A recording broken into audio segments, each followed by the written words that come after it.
Good morning, everybody. I'd like to call this meeting to order. Just two comments. The two major issues that we're facing this summer in Pecan are the sale of the Nutcracker, which is a process that's ongoing right now, and the members are attempting to put together an organization to be able to finance the purchase on a 20-year note held by the Anthonys. If they fail to do that, then it'll fall to PPOA, and we have a task force set up under the direction of Bev Franson. If that does not occur, then Bev will call the members of the task force together to determine whether PPOA can put together a purchasing strategy. And the other major issue that's going on is the renovation of the pro shop in the 19th hole, and we're still working toward making a presentation to the board and to the membership about how we can accomplish that much needed change in our community as an amenity that needs to be modernized and upgraded. I know there are other issues that we're facing. Comes to mind the marina for one, but and the renovation of Plainview Park. So there are a lot of things that are going on in the community, and we are looking toward how we can do each of those projects in a way that is satisfactory for the community. So with that introduction, then I'd like to begin our regular meeting and I guess ask Rick, I didn't get your last name?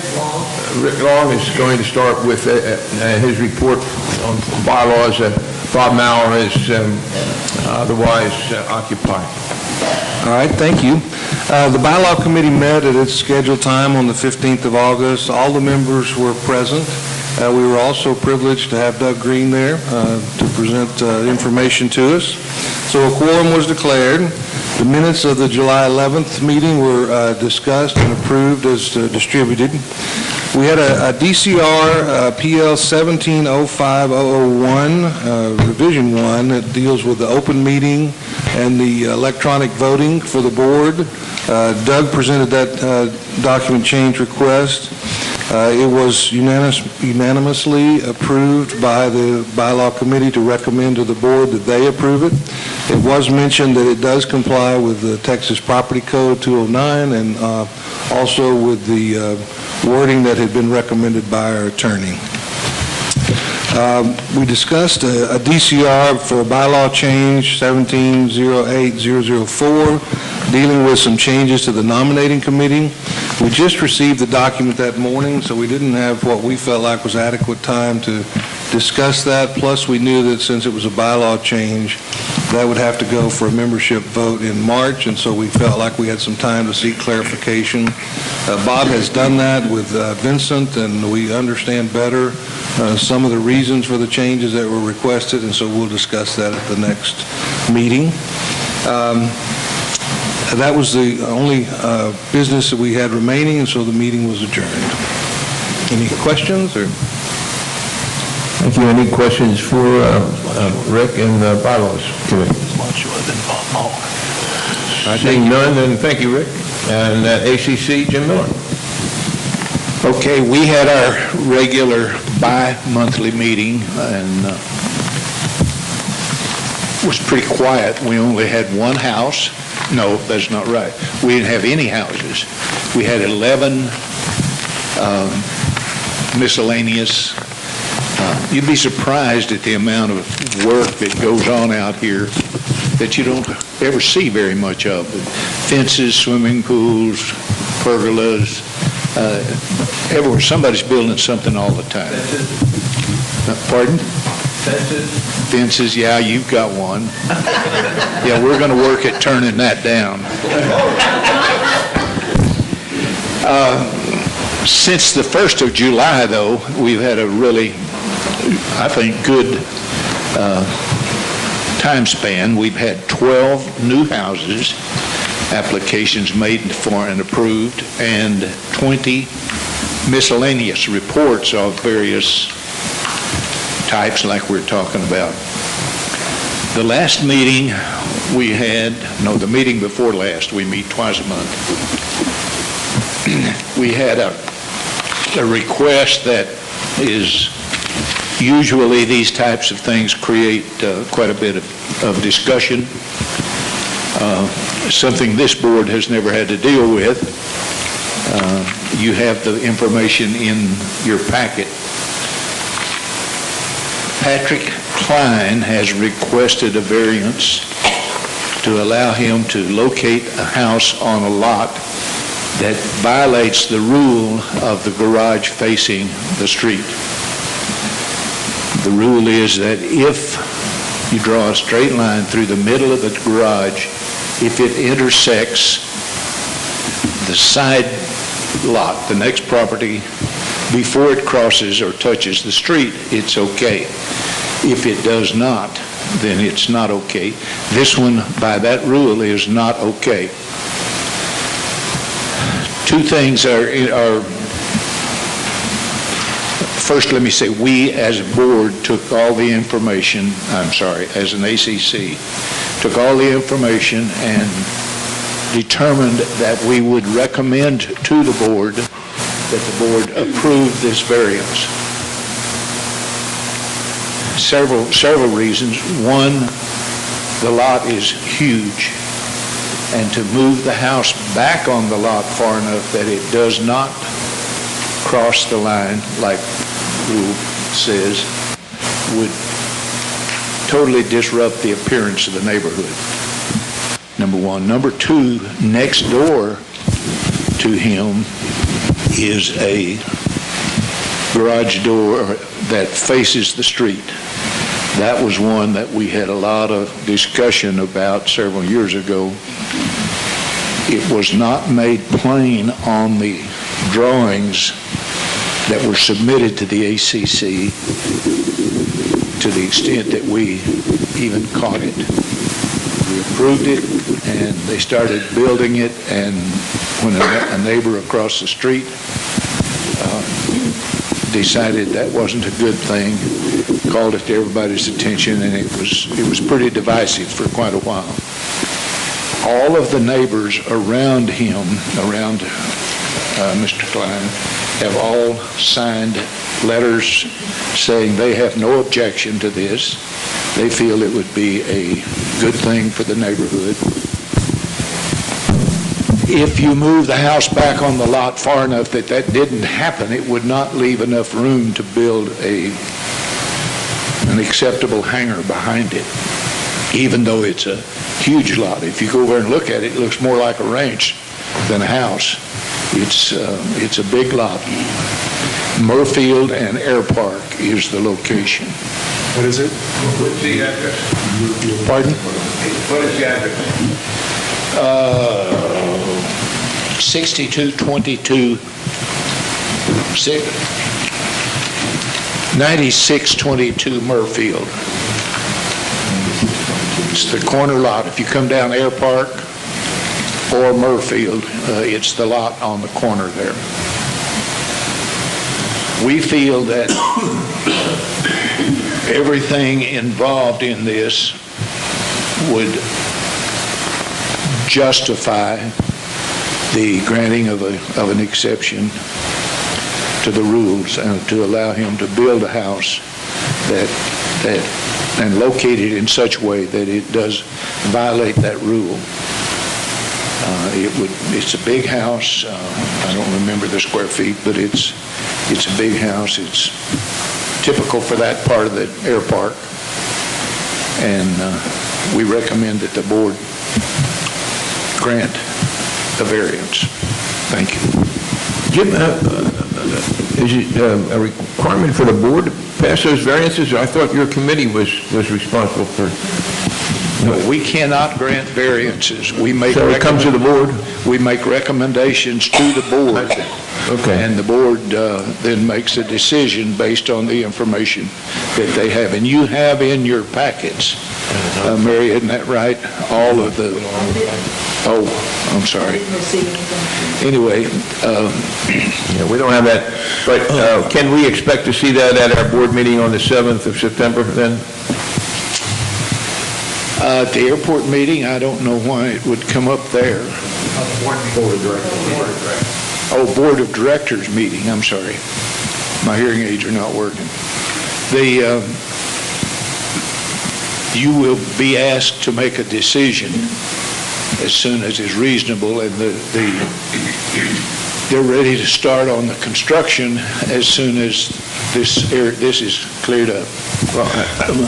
So is there a need for, we've gone through some difficulty with this, is there a need for a preliminary vote, a e-vote or a telephone vote, or we have our conference on the 5th, which is the Tuesday after the Labor Day, and our board meeting on the 7th. Yeah. And that's when that's the earliest we would do it. That's when it's asked for, the next regular board meeting. It's not a request that's like some of them that we've had that they're in a hurry to get it done, and then it's approved, and then it's 2 months before anything happens. So we're going to get a recommendation for approval from ACC, is that correct? You do have that. Mary has that in her hands. Is it? Mary that says she doesn't have that. Okay. Unless it was sent overnight, No, well, Brent thought you had it. and I don't have it. Okay. Here's a copy of it, but I'll talk with Brent, and he'll get you the appropriate things to include in the board books. Okay. I mean, if you want this approved, it needs to get to us in time for it to be on the agenda. It will probably be in your hands tomorrow. Okey-doke. Comment here on this. By the way, Go ahead, Bob. there's a lot of precedents for this. I mean, this has been done in the past, these waivers to these rules, when it didn't affect, so there's plenty of precedents for doing this. Right. And we approved several recently, McComas House, and then there's one on Equestrian, I believe, that would,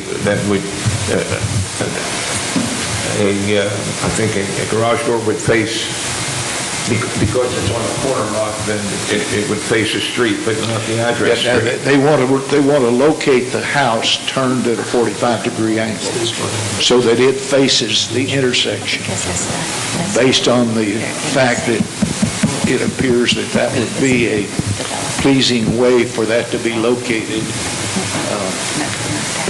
There's a lot of reasons that they're wanting to do it this way. Thank you. Any other questions for the ACC? Thank you, Jim. Finance, Bob? Thank you. Good morning. The Finance Committee didn't meet in July, but we had 2 workshop meetings, and basically the workshop was directed towards our reserve funds. We developed the income projections for the next 5 years of our capital reserve fund. At the same time, management worked on the expenses related to those reserve funds for the 5 years. And what you have in front of you shows you what the reserve fund looked like at the beginning of the year. It never went below $800,000. After pulling together the expenses that were presented from management and the revenue that we projected from the Finance Committee, the second page shows you that, where we go underwater in 2022. Basically, and the numbers you have in front of you do not account for what we may approve today, and really the beginning balance is different from what the reports we got yesterday. So basically, you got to take off another $274,000 for each year you see there. That's assuming everything is pretty close to being correct. That's the good or bad news, be that as it may. But it's interesting, looking at the 5 years that we were trying to identify, and it looks like our expenses for capital items increased $1,200,000 for this 5-year period compared to our prior projections. projections in January, whereas our revenue went down about $54,000. And the revenue going down, I have an explanation for. I have no explanation for you as far as the expenditures going up for $1.2 million. So that's something I think needs to be worked on. Either we've got to do something. I hate to see the irrigation for the golf course pushed back again. But again, that's what causes it to go down, because that's $1.4 million by itself. That's what we did last month. Yesterday, interesting meeting, only 3 hours long. We had 7 ACEs, 5 of them the committee is recommending that the board consider for approval. They are the gate access system in the amount of $73,042 on a budget of $75,000. The digital projectors in the amount of $4,056. That's 2 projectors on a budget of $4,000. Plainview Park renovation in the amount of $89,500 on a similar budget. The cutters and spikers for the golf course in the amount of $11,642, budget of $15,000. Main gas stock in the amount of $143,000. I knew this was coming. $143,751 on a budget of about $45,000. All those the committee has recommended the board consider for approval. What are the 2 that are not recommended? I'm sorry? What are the 2 that are not recommended?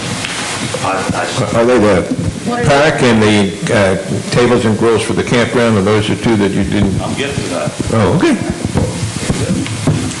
I said, it's coming. With respect to the playground equipment, 17-10-21, the amount of $93,500. This item was not budgeted at all for this year, and it is a recommendation of the committee that this request be processed through camp.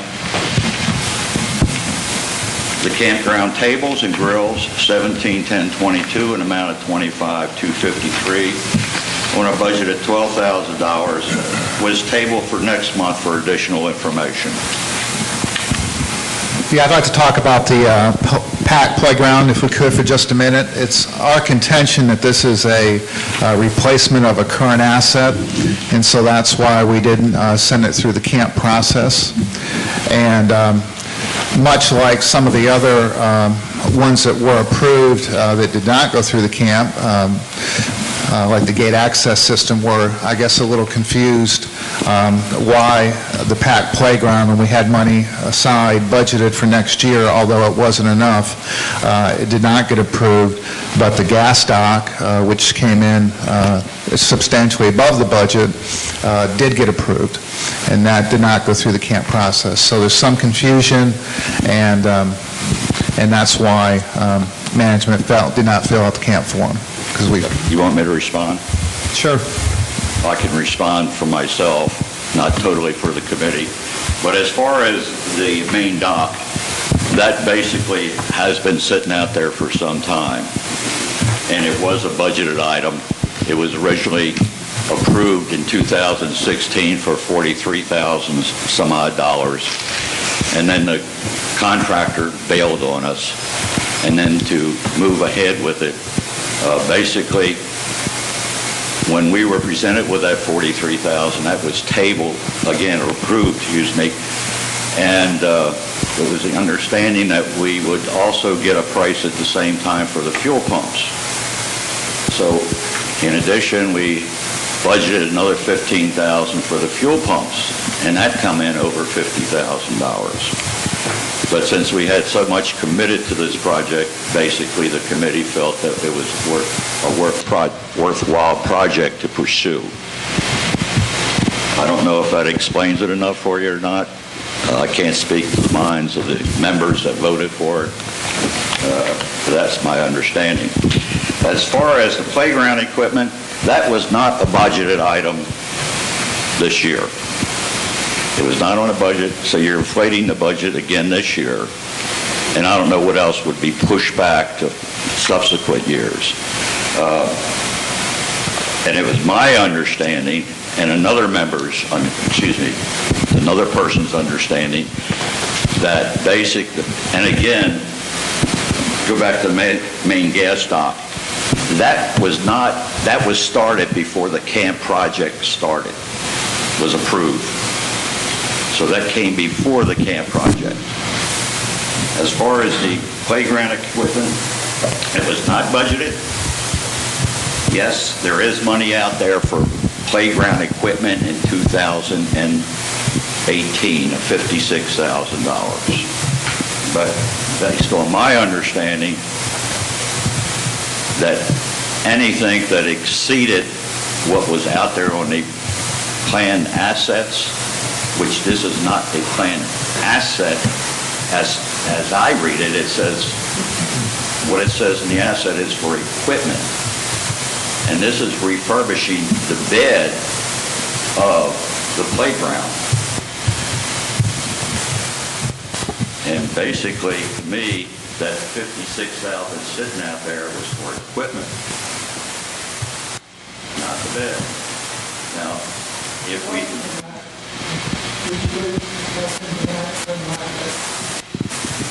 I'm sorry? Okay. Anyway, I'm getting to repeat myself. It was not a budgeted item this year. It was not for a purpose that's listed on the asset reserve. And for that reason, we recommended it go through the camp process. This is a project that the board requested us to bring forward, and Keith, if you have some more information, would you like that? Yeah, well, first I just wanted to add, if he's referring to the asset study, and we're going in detail from the asset study, and he says because it says equipment, he should probably know that our asset program does not allow us to put in-depth itemized detail in the descriptions of it, and Janice, if she was here, would be able to concur.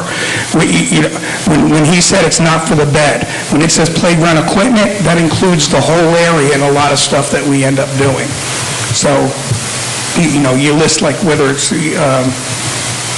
otherwise we would have said, we would have had multiple lines, and when we did this, it consolidated it to the playground. The other thing is, you say the process not being started, I have to, you might be talking the monetary process, I got to beg to differ. This process has been going on for a long time.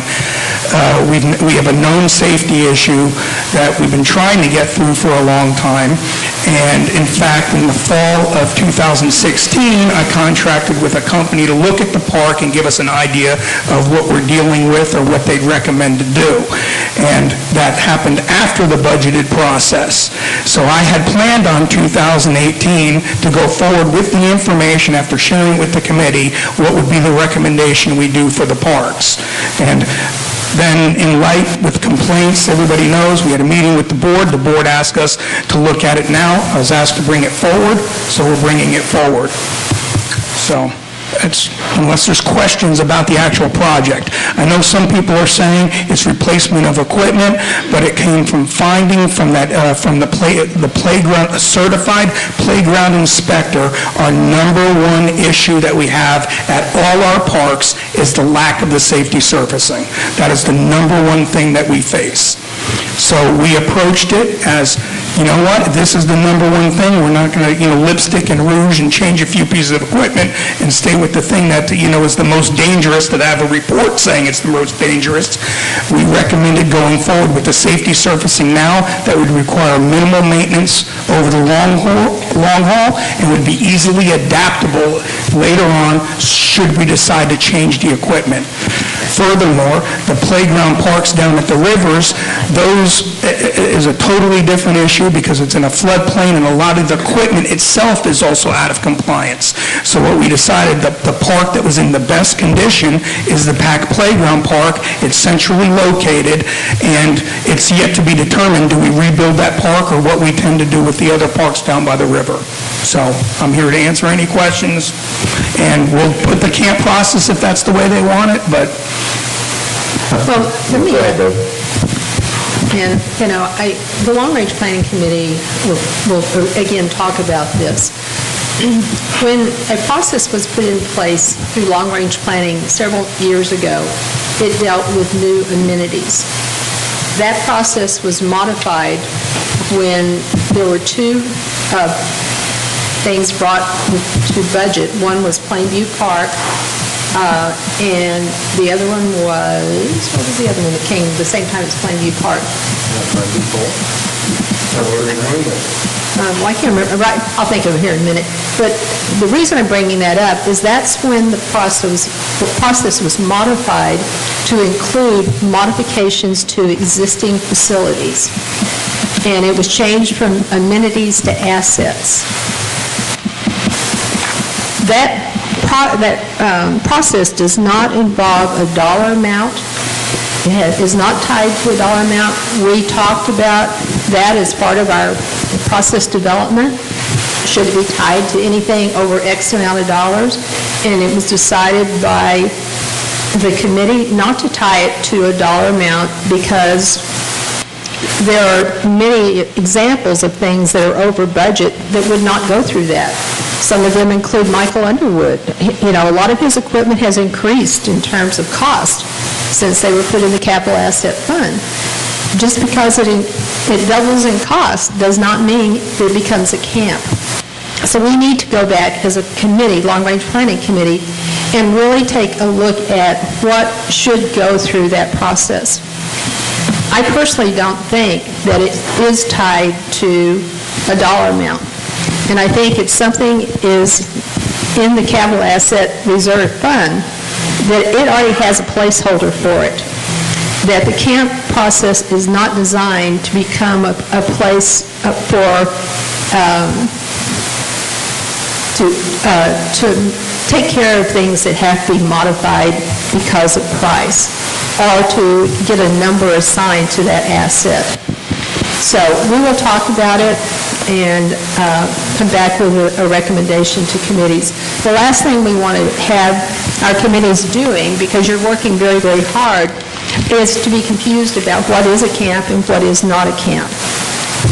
And so we will work on better defining that. We are, we're going through a growth change with this. Again, this is the first year that we've really used this process. So I appreciate the committee's patience with us getting through it, and we will work with you not to burden you with excess documentation, but to get the right documentation so projects that your committee value can move forward. Anybody on the board? Bob, you have a comment? Yeah, I have a comment. I'm not here to argue the point. I'm here to report what the committee has come up with, and that's what I'm doing. So take effort. I'm not going to get into a debate one way or the other on this subject matter, but I do have some concerns as the camp process is a new process, and it needs to have some bugs flushed out of it. I am concerned about everything coming in over budget from the Finance Committee and how it's affected our total and looking forward. Right now, our long-range planning is not long-range. It is short-term. And that's got to be really considered. Well, as soon as a plan is put in place, it's obsolete as some general ones observe. So we need to be flexible about this. But I would just comment, we're going to discuss each of these at the board meeting, but these two items were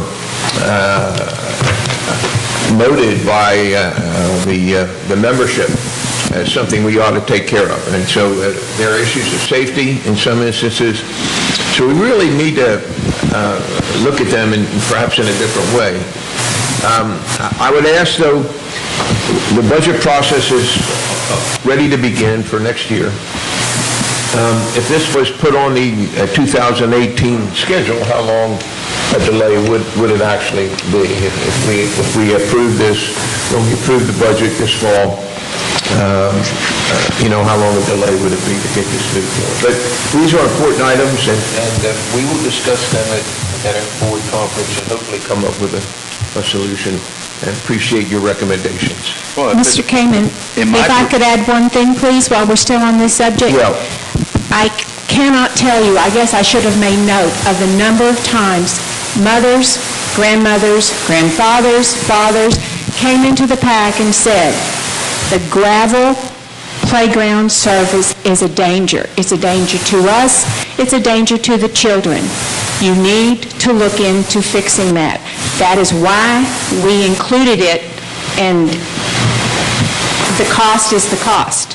So We understand it's a safety issue, and we noted that. So we'll take the Finance Committee's recommendation into consideration, and we'll also take the safety issue into consideration when we discuss these items. Thank you, Bob. Anything else? Yes. You want to know how we're doing financially? Yes. I'll give you the short version. Financially, no, we're in good shape. Management is doing a superb job. Our operating fund, our gross operating income for the month exceeded our budget by $17,000, and our expenses were $12,000 less. So we round up with a positive for the month of $29,000. Our year-to-date, we exceeded our budget exceeding our budget by $152,000 year-to-date. So we're getting 2 more months at the end of the year. I hope it holds up. It's very interesting. We are showing only 0.5% over last year's actual cost. So that's, to me, is fantastic. Absolutely fantastic. Our cash reserve fund is currently at $2,078,000, and we have projected disbursements of $586,000. Our roads and drainage, getting a little tight. We're at $1,161,000 with the Westover and the front entrance road coming in. We're looking to spend about $935,000. So that fund will come down to about $300,000. Outside of that, we did spend some other time on other things. We had 4 DCRs that we're going to be presenting, keep the bylaws busy. 2 are for clarification, our committee resolution. There's 2 for a policy. 1 is to review the investment strategy more often. And the second policy is to eliminate the separate reserve fund for initiation fees for new members that exceed 3,000 members. So they're coming to the bylaws for their consideration in the board. And that's it. Thank you. Okay, thank you, Bob. Any other questions or comments? And I see Brown's not here.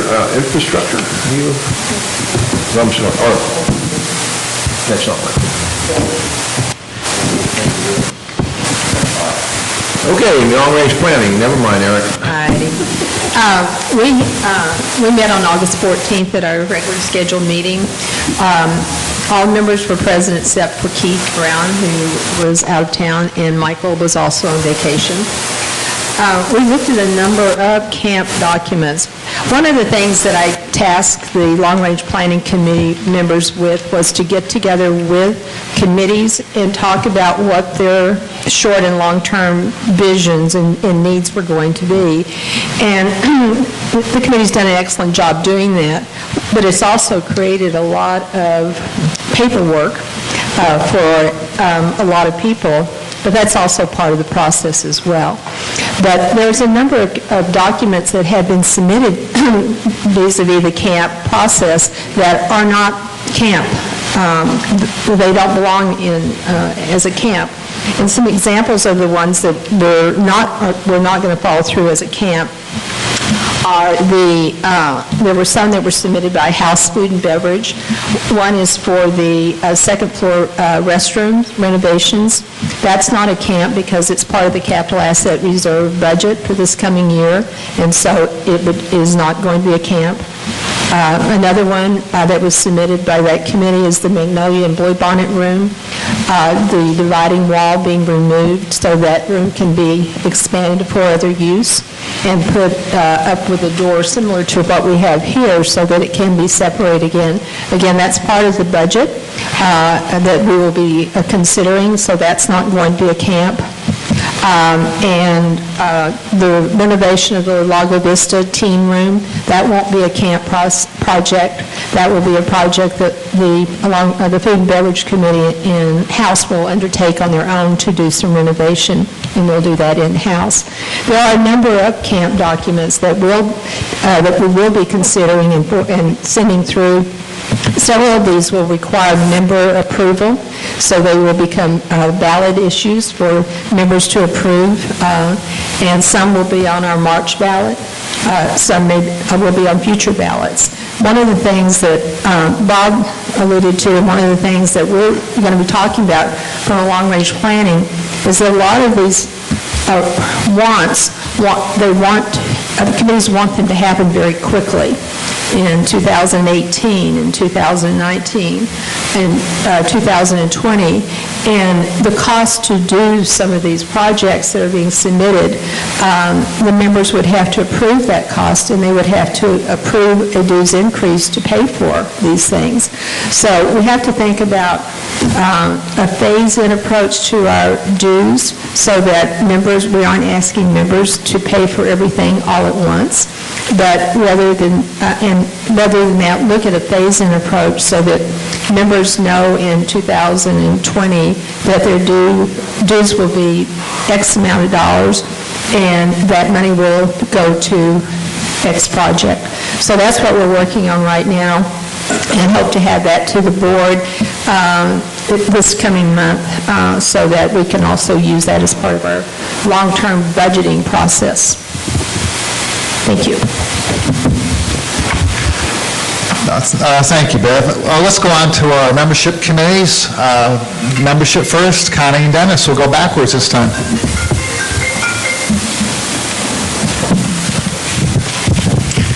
Thank you, Michael.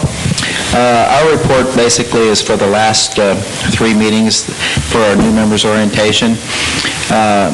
Last month, the total billings, or membership billings, was $3,036. We had a total of 40 attendees over our last 3 meetings. Most all of them, 29 to be in fact, were turnovers of existing homes. New home members, 4. We had 2 rentals, and we had 5 lot purchases. The NMO meetings basically are averaging about 14 to 15 families per meeting, so we are busy. Things are active out here. Lots of transfer of homes this year, which is good to see. Lou Turner, Food and Beverage. Thank you. Our regular meeting on the 8th of August, we had a number of issues that we're working on and continue to work, and one is the development, or trying to arrive at a final concept for the combination efforts of the House Food and Beverage and the Golf Committee on the Pro Shop in 19th Hole, and that work continues. We're also about to go to publication with our long-range plan, which will fit into the other long-range plan for the entire association, and hopefully that'll be ready within the next 2 or 3 weeks. We're basically trying to ensure that we have a sufficient graphic description to show, and when this is complete, not only will it go, we intend that it will go on the website so that the entire membership will have a chance to look at it. We did discuss the Lago Vista modernization and update, and what we had concluded was the right approach was to remove the carpet, do some work on the concrete floor, and then determine a resurface of that floor to preclude the concrete being too slick to work on. And in doing the research on that, we discovered a couple of processes that I'm reluctant to ask our members to do. That's the use of acidic products to seal the floor before the non-slick surface goes on. So we'll have to relook at that, because my analysis is that the age group that I'm dealing with probably has no business messing around with uric acid. So we'll talk about that some more. We also are working with the Marina Committee, and we have formed a joint group to look at the concept design for a grill at the marina, and we will be assisting in that process, and glad to do so. We have met with the chair of the Marina Committee, and then we will work next week to start developing a concept for that project. And that's what we've been doing. Questions or comments for food and beverage? Thank you, Lou. Brian Rogers on communications. Thank you. The Communications Committee did not meet in July. We met in June on the 21st, right after the board workshop. We unfortunately did not have a quorum of voting members present, but didn't have anything we needed to vote on, so no harm, no foul. We were looking at getting the new website rolled out the 1st of August, but that's not happening. They're still transferring data, the PPOA data onto the new website. Then it'll be followed by pretty thorough vetting to make sure that this is exactly correct and what we want. Cell tower, keep running into brick walls every time we turn. One of our committee members contacted a Verizon vice president who essentially said, we can't put a cell tower, we're not going to put a cell tower in every nook and cranny of the U.S. And so the only thing I know to do is just keep beating on the wall and hopefully crack it at some time. That's all I have. Any comments or questions? Club Essentials does have all of our information, so they're in the process of finalizing and building the website. So we're anxious to see that project come to fruition. So thank you, Brian. And we'll move on to Tammy Dressman and horse owners. Well, we've had a lot of activity going on over the summer and stuff, and members have been really great about pitching in and helping with things. And we've had painting going on, cleanup stuff going on, organizing. We've got people that help drag the arena and do all kinds of stuff. So we're trying to do everything that we can to keep it looking decent and without increasing cost where we don't have to. And we have prepared camp forms, which I'm just about as clear as mud on. But I've done them. If you need them, great. If you don't, that's fine too. And we're in the process of working on some fundraisers and stuff with the garage sale coming up in October, and just do it, and maybe looking at a maybe not quite as big scale play day thing, activity coming up. It's hard when you have, because the majority of our boarders have been there probably 10 plus years. And so it's hard when you have 20 boarders to even get 4 or 5 that will commit to, putting a lot of work into something is hard to get people to do. So we're working on it. But we've got a good group of boarders, and they're excited about doing a lot of things. So hopefully you'll be seeing a little bit more activity. Thank you, Tammy. Comments or questions for the horse owners? We appreciate that. Mike Brown in golf. Good morning. Excuse me. Again, in July, we had approximately 3,700 rounds of golf played. It includes all the tournament play that went on in July. That keeps us on a pace for a total of 45,000 rounds on our golf course this year. The other thing we have going on right now is we're in the process of continuing our pavilion raffle.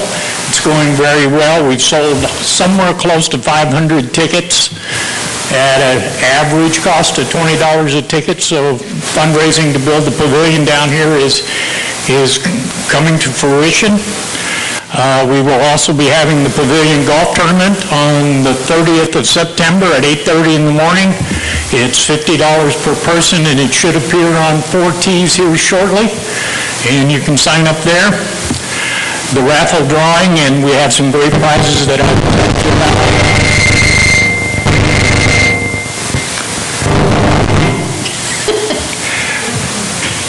The raffle will be conducted immediately following that event, and if any of you are interested, I have raffle tickets here with me today, and I'd be glad to talk to you afterwards about purchasing them. They're $25 a piece, or $5 for $100. Anybody have any comments or questions for Mr. Brown? If not, we'll move on to Marina and Jerry Cotter. Thank you very much. As you've already heard, as you already heard from Bob, we do have gone forward.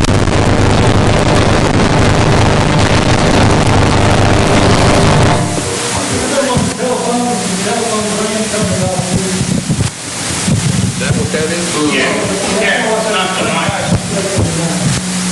Okay. Yeah. As you've already...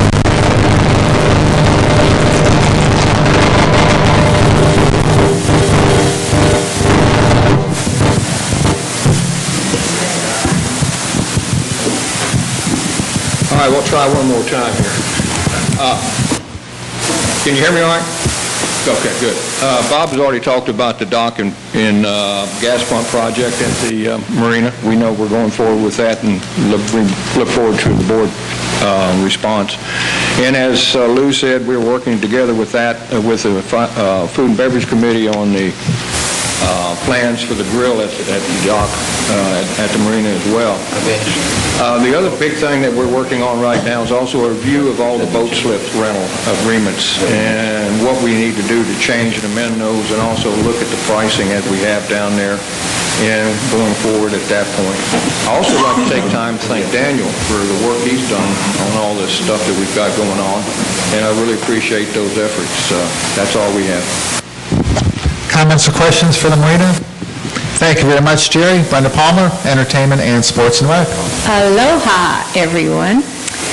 I'll start off with entertainment. August the 12th was Blues Rockin' the Pack. The Southern Grit Band was rocking the crowd. The crowd brought their chairs, and it was great for about 45 minutes. Then Mother Nature stepped in, the sky opened up. Don't you love Texas in the summertime? But I do want to say thanks to Ty, Keith, Aaron, Jonathan for a real joint effort. We tried. We will try again on September 23rd. Pecan Goes Hawaiian, end of summer luau. I think you all have your lays. There will be live music, games, food, island entertainment galore, so mark your calendars for September 23rd. November 4th, the Entertainment Committee joins with the Airport Committee for our first fly-in/car show.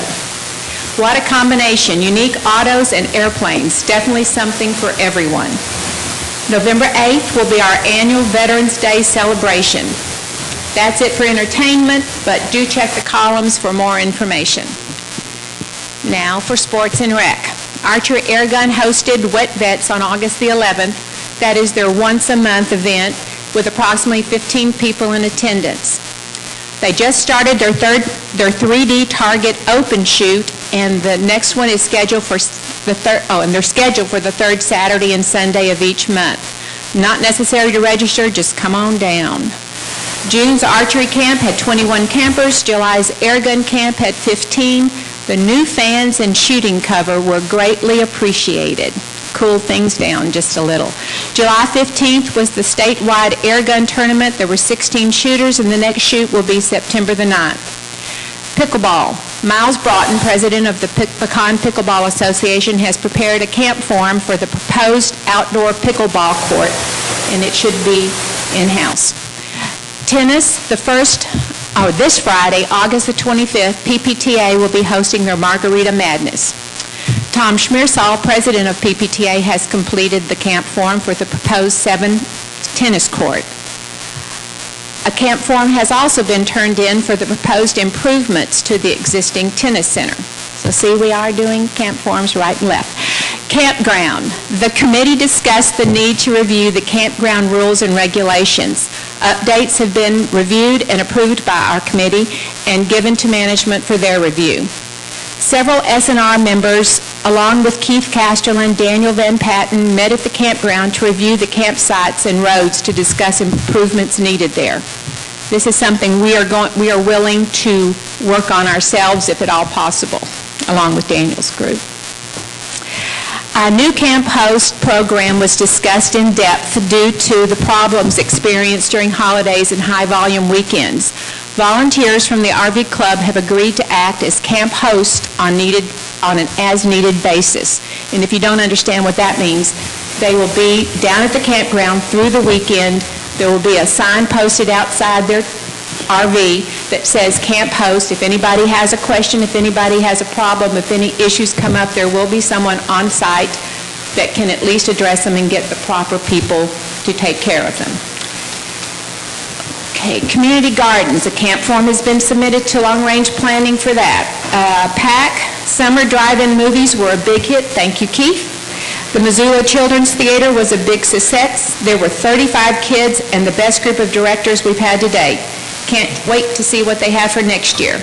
And camp forms have been turned in for the river parks and playgrounds, shady campground replacement, picnic tables and grills at all RV sites, renovation of the PAC playground, and pool shade structures for the PAC pool. That's it. Any comments or questions? Mr. Green? I've got one question. A couple of months ago, I think the Sports and Rec was going to have committee members go out and do inspections of all of our Sports and Rec facilities. That's correct. And I was just curious, are they still doing that and providing feedback to management? We're providing feedback to Keith and to the committee, and then Keith is taking it to the management. What we're finding pretty much is that we need to have a professional tell us how to move the equipment, redo the campgrounds, to make them stand up to whatever we do during flood season. That's the biggest issue we have. Every one of them are in a floodplain. So what we've got right now has held up. It might not look the best, and it might not be the most opportune way to do it, but Keith has got someone that is going to come, the same gentleman that's looking at doing the PAC playground, and he will give us his professional evaluation on what we can do that will hold up the very best. That's all we can really do due to where they are. Yeah. Okay. Thank you very much. You're welcome.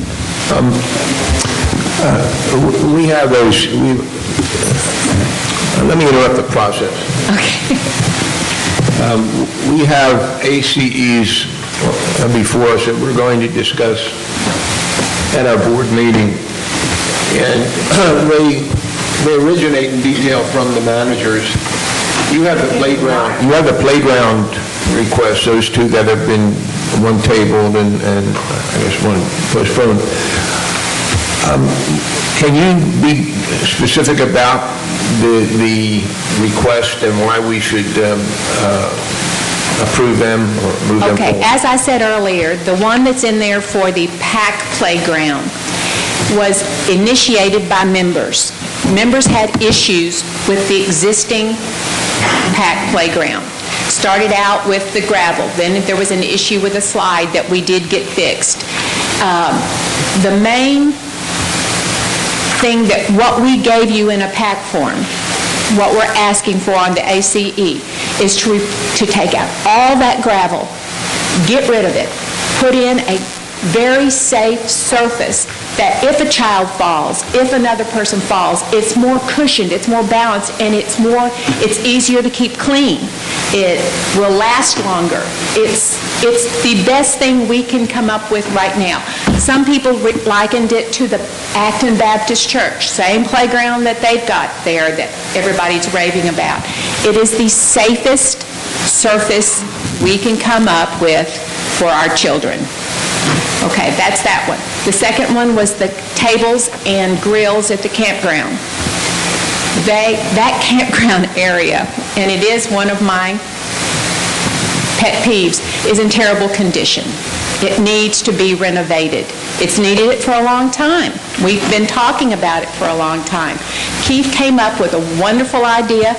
The tables that would go in place are ADA, a wheelchair. A disabled person can use these tables without issue.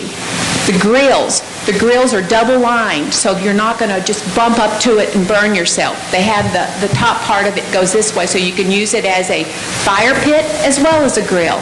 I know some people are concerned about the fact that it doesn't drain or whatever, but believe me, if you look at the specs, this is the best we can do for the area that we have, because again, where are we? We're in a floodplain. So both of those were things that were that were requested by membership. Keith came up with a great option. He's got a good vendor. It's not the highest, it's not the lowest. It is the lowest, but they are good options for what we need. So I would really appreciate it if you would look at the details that are attached to both before you make your decisions. So, Michael, we have all of these ACDs. Is it possible we can get either the manager or the chair to go back and support them for us, like for Brian, I'm sorry, to do the marina request, because that's really important, how that evolved, and it's a significant amount of money, more than was budgeted. You think we can do that? Daniel, would you like to talk about the dock project? I'm assuming that's one you're referring to, the dock project? Yes, dock, yeah. Daniel?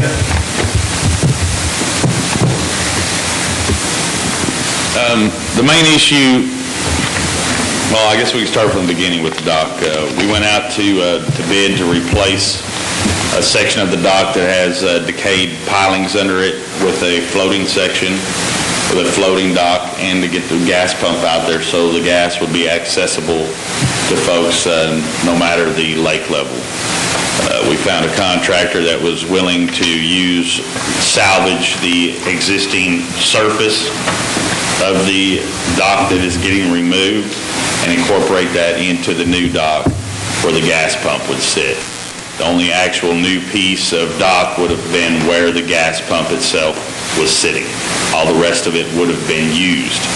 That was one of the reasons why the price at that time was so significantly less than it is now. We were also looking at just refurbishing the current pump, and it would function basically the way it does now. As time has passed, there are new EPA regulations and BRA regulations on the lake. There has to be additional safety features put into place. There has to be a breakaway at every joint on the dock, a sump installed underneath that area, the line, the fuel line itself, its specs have changed. It's even more safe than it was in the past. So that's driven the cost up considerably. Also, the credit card system cost has gone up. And there's not another dock builder out there, period, that will reuse the current dock that we have and scab on new material to create the structure that we're looking for. So that also drove the cost up considerably. I might add that the current dock price of, I think it's $83,800, something like that for the dock itself. 2 years ago, the same contractor, it was $69,000. So the costs are going up. In my opinion, the main thing that has to happen down there regardless is the fuel pump has got to have attention. That fuel line is a single-walled, galvanized pipe. The galvanization is failing, and I believe we need to do our due diligence at the very least to refurbish that pump and replace the line. There's another issue that I know was discussed, and that is there a card reader, will there be a card reader installed at the pump area, or will purchasers have to go back up to their store to buy it and come back down? No, that's all in detail in the packet. There will be actually a cash and card option. It'll be a dual head pump. One side is credit, the other side would be cash. So this is a project that's a revenue generator. So I think it's important. No, it does not generate revenue. Yeah, but that's revenue, not profit. Not profit, I didn't say profit, I said revenue. Yeah, I'd like to add, though, that things like the marina, the campgrounds, the stables, all those generate revenue. I mean, or I should say the cost to the association is nominal. It's like $2 for a month for all three of those. And so putting investment into those areas is a smart thing to do. But right now, you can say that the pump doesn't generate revenue. Well, if you try to use the pump, you'd understand why it doesn't generate profit. But you get it out on the pier where it's usable. And people all up and down Lake Granbury may stop in and buy fuel from us. You can't underestimate the value of that. And it will bring even more value to like the marina restaurant, the grill. And so, and so I'm basically saying that there are some things that just don't cost us very much money, and to invest in those areas is not a bad idea. Can I ask a question? I want to go back to the campground tables and grills. Why was that tabled by finance? They're looking for additional information. What else did you need? Frankly, I do not recall. Yeah, I do. What they asked for was the fact that it's over budget. They wanted to know if we can put it in next year's budget, since November's such just a short place away, and they asked me to go back to the vendor and see what the pricing would be if we waited till next fiscal year in November. I've already done that, and our recommended bidder, I worked with them yesterday, and they confirmed, and they resent me a new bid good through November 30th. So if that's the way they want to go, we can put it in the budget for next year, and we'll go first quarter in November, and that amount is still good. Well, we were still looking to do it at our next meeting, if I recall. Right. But I got the information already, and I sent it on to So Michael. there really wasn't an issue with the Not the product, rationale not the for it. product. It was the amount of money, and just so clarity. Well, the difference is so minimal when you look Exactly. at us approving, $83,000 difference for the floating dock or something, but I guess what we're looking at is just the timing of it. I have a comment on this. I don't think we should get the impression here that we're not going to approve this. I mean, this is going to go. It's just a matter of timing, and I don't think a month is a big deal on this. But Yeah, and that's what I there's no got. question about either project. They're going to go. It's just a matter of getting it straight and getting it right and going through the right process. All of these ACEs have merit, and they're just being addressed according to the procedures and process that we set up here. Yeah, and thank you to Bev for reminding me that when we have an ACE, and the Finance Committee presents it in the beginning, when it's important for us for the relevant committee or manager to be prepared to defend this ACE, to give us the information. And that's why we've interrupted the process. So I'm going to put Ty on notice, and for these other projects, and I know we went through communications, but is David here? He should have been ready to tell us about the projectors, so that when we get into the committee, into our meeting, we need to have all that information in front of us. So, and I think, Doug, this was something that you would ask for. Right, yeah, I agree completely. That's one of my pet peeves is sometimes I feel like I'm just up here nodding my head. And so the more information we get, so we can make a defendable decision, the better off we are. And I think and that's what our membership expects from us. So that, the issue is that when the Finance Committee first refers to them, but when it comes your time for committee reports and you have an ACE before us, I'd like you to be specific about it and describe in detail why you're requesting this. And as Bob says, they all have merit, but boy, we need to get that information. I have one more comment, Bob, I'd like to make here, is that the Finance Committee that we have, we have people in this committee that really understands finances, they really understands the cash that we have here, and we have to rely on this independent process to make sure that we don't run ourselves out of cash in the long term. And Bob made a good point here that in 2022, we're going underwater. So we have to manage the way, not that we don't want to approve all of these projects, but we have to time them, and we have to fund them in such a way that manages the affairs of this association. So the point I want to make here is that we have an outstanding finance committee. I can vouch for that, and we need to rely on their professional input when we make our decisions that have to do with finances. Well, and but that's only one part of this. So the Finance Committee tells us if we have the money to pay for these projects. But we have to rely on the managers or the committee chairs to defend the specifics of the ACA. We're not getting that. That's what we're asking for. So, again, I would repeat, when an ACA comes before us, in addition to Finance Committee reporting on it, please let's have the managers or the committee chairs ready to defend them. Just one more point, Bob, is that we have to look at it from a standpoint of the independence that the Finance Committee has. So we have a checks and balance here.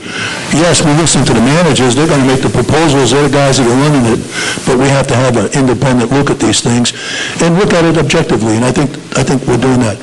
So, thank you. So, David, why don't we start with digital projectors and tell the board a little bit about that project. Okay, what we're looking to do is replace two existing digital projectors with more modern units. Right now we have no functional digital projectors. We have one that we're using, which is one that came from my house. I've got a stack of them in my office that are all in some form of disrepair. The models that we're currently using are old enough we can't get bulbs for them anymore, and it's simply just a bulb failure on the one that we're using right now. What we're looking to do is replace them with two digital projectors that have HDMI connectivity. That's the number one request I get from the members, is to be able to plug an HDMI cable into the projector.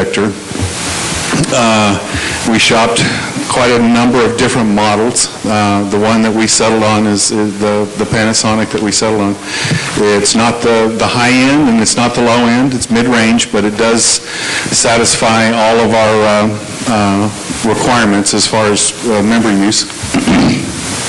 It is significantly brighter than the current projectors that we're using right now. The ones that we're using right now are rated at 3,200 lumens, and I believe the one that we quoted is 4,500 lumens, so it should be a little more visible, especially for Carl whenever he's trying to film stuff that's being projected on the screen. But we used to. We got one that we float around to the smaller rooms and stuff where we can't really utilize the cart or we don't have projector screens, and then the other will be mounted on the cart. Questions for David? Yes, sir. Are the digital projectors you're looking, are they Wi-Fi and they all capable? Can you connect to it over Wi-Fi? And they are Wi-Fi enabled, although most of the members that come in with devices do not have devices that are compatible to do that. So we're trying to cover the broadest range of connectivity that we can to compensate for the variety of equipment that members bring with them to connect to these projectors. Now, the one in the cart, we've incorporated a computer into that, which covers just about every type of connectivity that I can think of, from Blu-ray, DVD, CD, USB. The only type of connectivity it does not have right now is the HDMI connectivity, and that's the number one request that we're getting. And we will fulfill that with the new projectors.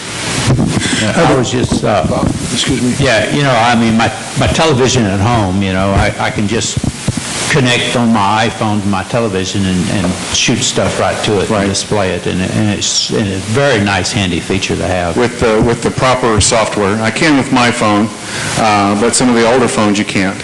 The previous generation that I carried, I couldn't do that. But with my new one, I can basically just tap a button on the screen and it shares it with any DLNA compliant devices that are within the range of the Wi-Fi. So it's not so much just Wi-Fi enabled, it's got to be DLNA compliant. Bob, and then Doug?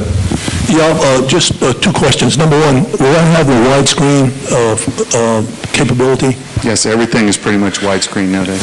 Great. And by the way, will this screen be compatible with it, or will we need a new one? Yes. Yeah, okay, thank you. It is. That's actually about the widest screen that we can get for mounting. I mean, they do have others that are bigger, but no way to make them fit in the room. There was a camp that was presented by the House Food and Beverage for a audiovisual enhancement, and that will be turned over to your department to take a look. Will this fit in with that, so that when you start looking at additional enhancements for this whole building, will this be just one of the components? Not necessarily, no. From what we've looked at, and I have looked into some of the proposed items that are in the camp, some of them are not financially feasible at this point in time. Now, obviously, it'd be just wonderful to have interactive screens everywhere, but they're extremely cost prohibitive. The ones that do just about everything, you're getting up into the range of $20,000 to $30,000 for these screens, especially the really large screens, and none of them are as large as the projector screen that we have. Now, part of what we were talking about was having ceiling-mounted projectors. The logistics of that doesn't work out real well because you get people that come in that don't always have the type of devices that can connect to stuff like that. What we're talking about with the Wi-Fi, not always DLNA compliant. So what it would amount to is we'd have somebody whooping out a ladder every time someone came in to climb up there to make sure that the projector was configured for the device for the specific event that they're using. So there's a lot of logistics to consider with that.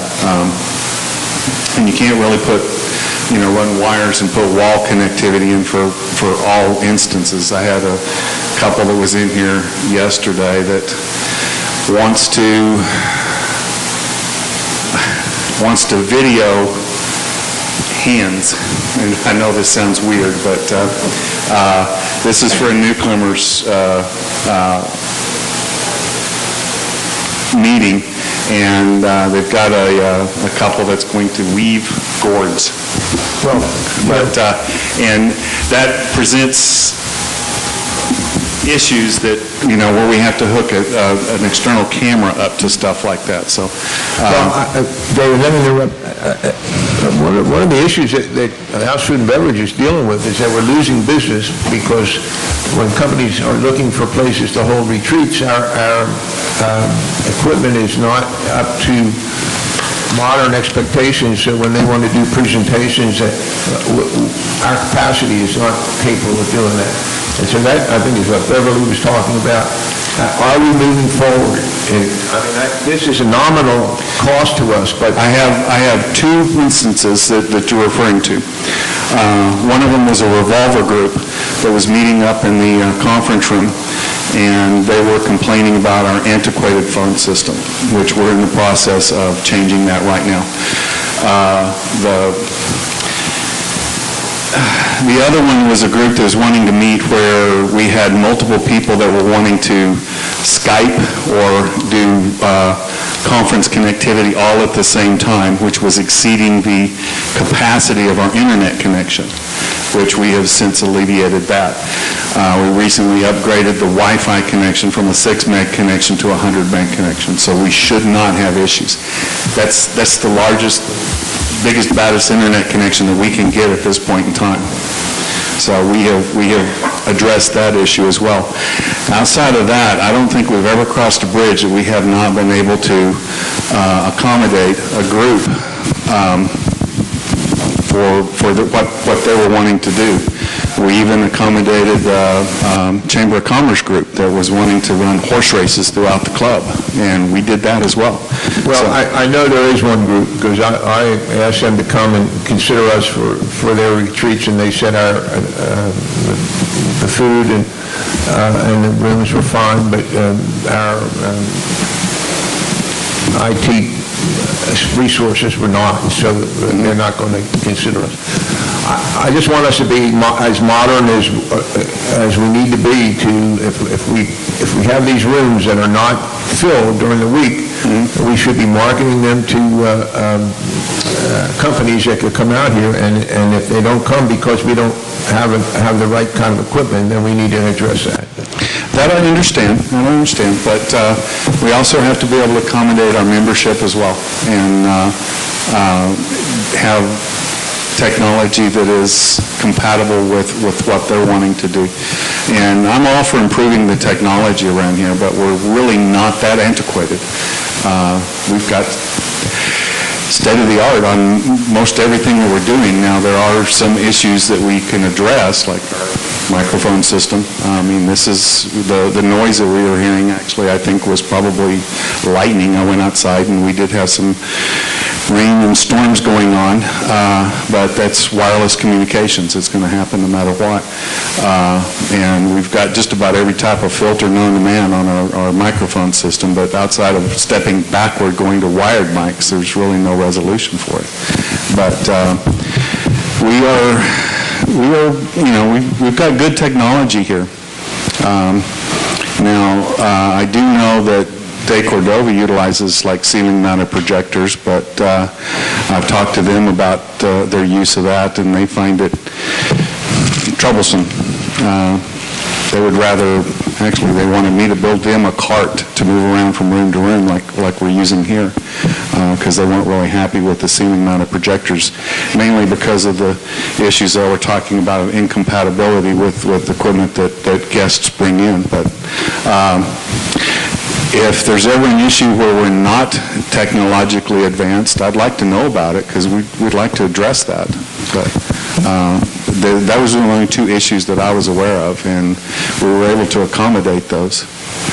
David, can I ask a question? I understand that AT&T is now providing fiber, optical fiber in Pecan. Is that an option for us? Would that help us? Because they're showing 1,000 MBS on their speed if you go to the fiber optic. Have we looked at that? Did you see all the trenching going out in front of the building a few months back? Okay. That was fiber they're running to the building. We currently have fiber in the basement. Now, as far as the gigabit speeds, that is not in our price range right now. But we will be using the fiber for a voice over IP is what we're using it for. But we do have fiber coming to the building, and we have capability for growth there as well. So we're just going to, basically what we're doing is scratching the surface on the capability of the fiber, but we do currently have fiber running into this building, and it is installed down in our basement. I just ran a speed test on the club Wi-Fi and downloaded 16 megabits per second and uploaded 10 megabits per second. And that's significant improvement over what it was a couple of months ago. Yeah. Now, the actual... Can I interrupt, David? I think we've discussed this enough. Let's just move on to the next one. Thank you. Okay, thank you, David. Let's move on to verticutters and spikers. Mike Underwood. Well, I think I'll start by explaining what they are. Spikers we use to aerate the root zone. We try to use those weekly as we can throughout the year. They don't do any damage. It looks just like you put a pocket knife in there and pull it right back out. Once we mow or roll, you don't know that anything's happened. They also promote root growth. The verticutters, on the other hand, groom the surface or remove thatch. Now, each one of those is well over 12, 13 years old. The spikers were actually over 20 years old. But the verticutters were getting extremely worn and need to be replaced. What we wanted to replace those with is a contemporary system where you have a frame that fits the mower, and then you have individual cassettes that you can purchase and replace those with. So you can buy individual cassettes of verticutters. We're going to start with verticutters and spikers, but we could possibly add brushes, rollers, slicers, scarifiers, all kinds of things. So there's a whole bunch of implements that we could use with this one, by using this one system. And the price, as you can see on the bids, if you buy the standalone frame and verticutters, the standalone frame and spikers, you're going to be looking at close to $15,000. That's all proprietary. You're going to have, if you've got Toro mowers, you're going to have to buy Toro units. There's two companies out there, there's Thatchaway and True Surface, who make these systems that fit multiple mowers. So you can buy a frame for Toro, or you can buy one for Jacobson or John Deere, whatever you run. We primarily run Toros. We have 3 Toro triplexes. We just replaced our old Jacobson this year with the Toro triplex. So that's what we're looking at doing, is replacing those verticutters and spikers. Questions for Mr. Underwood? Thank you, Michael. Go ahead. Yeah, I just want to mention that I've asked the board members to present, be ready to present these ACEs at our September 5th meeting, and so I make sure that that those items have been discussed with the managers or the chairs before we have that meeting, for those of you that I've asked. Absolutely. If I know which board member is going to present, I'd be happy to sit down and explain it in detail. I'll get with you, Ross. Thank you. Thank you, Mr. Underwood. Let's move on to Ty Harper, talk about safety and security, and also the gate access system, which has been many years coming. The gate access system is up for replacement, and what we're going to be doing is using the latest technology, allowing members to manage their own account. They'll be able to enter their own guests. They'll be able to use their devices, including their mobile phones, their laptops, or their iPads, or whatever device they happen to be using. It will be able to be used at whatever level of technology you're able to use. You can use just simply a cell phone and make a call, or you can use your computer and get really into it and manage your guests, and everything in between there. What it's going to allow is the guest access to be much quicker, much more thorough, much more accountability. We'll be able to keep records for as long as, from the very first guest that comes on here, we'll be able to refer to that. We'll be able to look up license plates very quickly, get information that we need. We'll be able to manage the tags as well. The system will use the tags that we already have on cars, so it'll allow us to be able to search that information as well. It's going to really be quick for the guests, and what it will do is that you can actually send your guest an access QR code that they'll be able to come up on your phone. The guard will be able to use a wireless reader and shoot that QR code, and all of that information for that guest goes into their account, and that also causes the gate arm to go up and they come in. And it could be 2 to 10 seconds where all of that information will be recorded, and the guest will get access. What that will not help is for the guest that's not called in. There's nothing that we can do about that. If somebody pulls up to the guest lane and they're not called in, that's going to create a backup. Right now we're working on the member lane at the front gate and extending that. So there is always going to be a backup for those incidents where we don't have somebody that's called in. But we will have a quicker way to contact that member, and we'll be able to get them taken care of, and then all the guests after that will go really, really quick as long as they're in that process. It'll have some features that will allow, if you wish to get a text or email of your guest arriving, and it'll have a lot of features that that'll be really beneficial to the members and to us as well to be able to research information. So you said that, but we'll still be able to call in. Will there be a human being on the other end, or how will that work? We're going to have, if the system works perfectly, I'm sure there's always going to be situations, but there shouldn't be a busy signal. If we're able to answer the phone, we'll answer the phone and take care of the person. But if nobody answers the phone, it'll go directly to your account.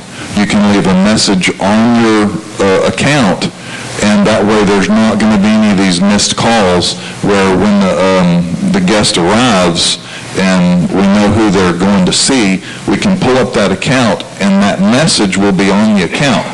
So it's already there, all the gate guard, and it's a touch screen. They just touch that voice file and it plays the message, and then we can let them in. You know, I guess I have a need to see this gate system. Do you have something that you could present at our work session next week to the board? Is there a way that we can actually see this before we approve it? There's lots of stuff online that you can look at. I don't want to go look at. I want you to educate us. If I could interject, I've actually seen this system. This was something that Ty and I discussed 2.5 years ago. I visited a neighborhood in Colorado, and I got there, and they said, "Welcome, Mr. Cronin, it's nice to have you here." And by the time I got to my friend's house, they were outside waiting for me. They knew that we were in the facility.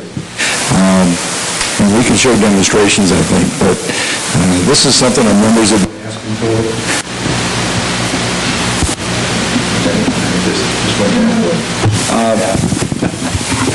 The other thing that this does is that you can set up a profile in there that says, these are people that I always want to come in. So you can put your kids, your grandkids, and they don't need to call them in if you have them on your profile. They'll automatically be able to come into the facility. It gives us, in addition to the member benefits of easier access to the community, it gives us better security because we have a better idea of who's in the pecan. And if there's a problem with a license plate and security picks them up, we have more information about how they got in, what are they doing there.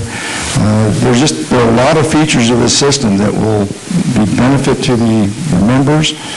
There is some cost to it, but I think it also frees up our security people to be doing the things they should be doing instead of sitting on the phone taking calls all day about whether or not a member has a guest coming in. So they're going to be able to spend more time taking care of people who have questions, and more time, better access, control to our securities on patrol. If we need to find a license, we need to find a car, we'll be able to do that a lot quicker. So, we could go to the website, I guess, Ty, and show that at our board meeting. Sure, and the representative of the company will be more than happy to get on the phone and can do a way better job explaining than I could, and he has offered to do that with the whole board just whenever y'all would like to. Okay, a couple other questions. One is, and Ross just mentioned that members will be able to set up their own list of people that they want to have access to come into Pecan. But that also means that they're going to have to, if they decide someone is not, they don't want that person in Pecan anymore, it's going to be really up to the member to go out and update their list, because you'll just be working off whatever they have in the system. Correct. The member will be responsible for managing their account. Okay. So I think that's an educational opportunity that needs to happen through communication, probably, working with them. I see a lot of education that's going to have to take place in order to make this work the way it can work and benefit members. My last question has to do with, there are certain people that we do not want in Pecan. If a member goes out and puts that person on their list, do we have any way of monitoring that, or how do we manage that? We can manage it now because we won't let them in. We'll continue to use the systems that we have in place as far as, people that are banned from Pecan. There are legal issues as far as if somebody's authorized to come in, on what grounds we can ban them by. And that's another thing that the professional could answer better than me, but there are some legal issues as far as who we can and can't let in. I mean, if somebody doesn't like somebody, they can't ban them from Pecan.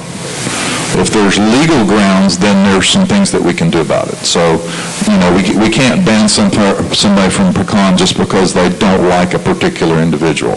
So, That's what I'm talking about. yeah, if there's legal issues, then we'll use the things that we already have in place. What was the other thing that as far as the education, right now, already in place, there's a 40-minute tutorial online where you can go watch the whole 40 minutes and have a complete understanding. If you want a refresher, you can fast forward to the one part that you have a question about. Plus, we'll have town hall meetings, we'll have our office, where you'll be able to come into our office and sit down in front of a computer, and we'll help you set up your account, whatever we can do to make it work for people. Plus, you can just use it from your phone on an app that's really, really simple. You can use it to whatever level that you wish to, because there's going to be a lot of folks that just don't have the technology, they don't want to. They can just use a telephone, call in just like they always have, and it'll work great for them as well. Ty, are you asking for an initial outlay of $73,000 and then $938 a month? Is that your recommendation? All of these systems that they have this kind of software have a monthly fee. Will that come out of the security budget? Correct. Operation. Correct. That's a security operational monthly fee, and that is for everything. That is for license plate recognition, that's for gate access, for member access, and the other great thing about this company is they've offered us 3 months free. We're going to try all the things and see how we like them, and if we don't really need the license plate recognition, we can discontinue that. If we want to add it later, we can add it back, and they'll allow us to do that. Some of the other companies, we were required to sign a 3-year contract, and I didn't want to be locked into that, so they'll allow us to adjust that as we need to. Any other questions for Ty? One thing you forgot to mention is the cost savings that you should experience from the paperwork that you have now. Right, and a lot of people don't know the system that we currently have. Right now, when you call in a guest, we put that guest on your account on Jonas, and then when your guest arrives, if everything works perfectly, we write down their name, your member number, their license plate number, and the time of day. Every single person that comes through that line, page after page, day after day, a month is a stack this tall. And if we want to look at the license plate, we're just physically looking through paper. And if it's, they were in a hurry and didn't write it real well, sometimes it's hard to read. And this is going to be much easier to search, much less paper used, and we'll be able to spend more time with the guest. How old is that Jonas system? It gets continuous updates, but the security module is just that. It's just a module. No, the whole Jonas system that we use. It's a software system. It's updated every year. It's updated every year? Updated every year. And we pay approximately $20,000 a year for Jonas. But it's updated every year. It's a cloud-based system. In the current system that we have, the gates are simply terminals of the clubhouse. So if we have communication issues or there's power issues, we have no way to contact the server and get the information that we have. This system will be independent. If power was to go down here at the clubhouse, both the gates would still work. After midnight, entry will not change? That part won't change. We have anywhere from 6 to 8 people that come through the guest lane after midnight. In the future, if we wanted to upgrade that, they do have a system that could be added to it that will integrate with the system that we have. Any other questions on the gate access system? Thank you, Ty. How about a security report? We had a lot of activity in July. Some of the interesting things that happened was on the 11th, we had a report of a woman that walked into a lady's house. She was a stranger. She shocked her, so she punched her in the face. She called security and said she got in the blue car and drove away. She said that she must have the wrong house. So we were unable to locate the lady. On the 12th, we had a report of a fall on the number 1 tee box. When security arrived, there was an individual that was disoriented and arguing with the EMT about getting in the ambulance, and he ended up losing that argument and went to the hospital. On the 14th, we had a lawnmower that rolled out of the back of the truck at the front gate and hit a car that was following them. They did not realize that it rolled out of there. There was no damage to the vehicle, and the lawnmower was later recovered. On the 23rd, we had a report of household items, including chairs and clothes, dumped at the campgrounds. We were able to identify the owner, and it turned out to be somebody got kicked out of their house, and they later came and collected their items.